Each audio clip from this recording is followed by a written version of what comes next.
But on the first day of the week, at early dawn, they came to the tomb, taking the spices that they had prepared.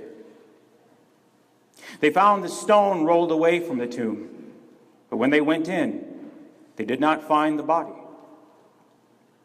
While they were perplexed about this, suddenly two men in dazzling clothes stood beside them. The women were terrified and bowed their faces to the ground, but the men said to them, "Why do you look for the living among the dead?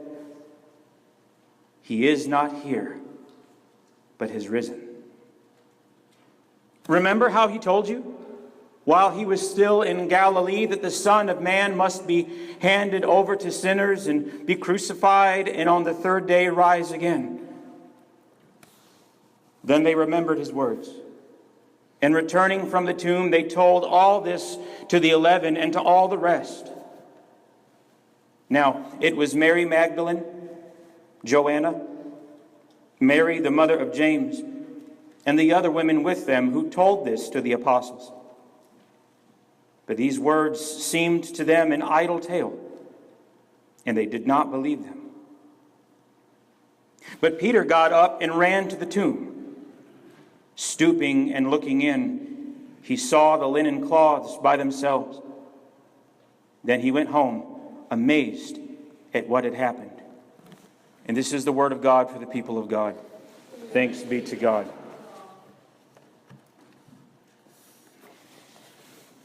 It had been 3 days, but the terrifying images were still clear in their minds. The horror of Friday was still all too near.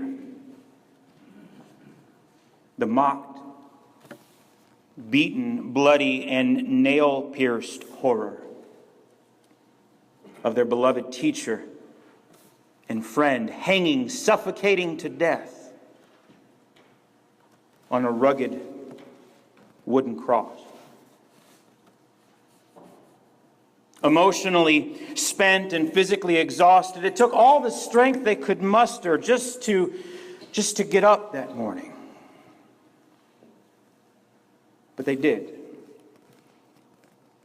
At dawn, the women rose, among them Mary Magdalene, Mary, the mother of James, and Joanna. And they made their way to the tomb, carrying the spices that they had prepared to anoint his body, to give him a proper burial, to offer him one final honor. They froze in their tracks. The Magdalene's basket slipped from her hands and fell to the earth, saturating the dust with oil and perfume. The women stood aghast at what they beheld. The stone had been moved. Instantly, their minds began to swirl with confusion and with panic. Tears welled in their eyes and streaked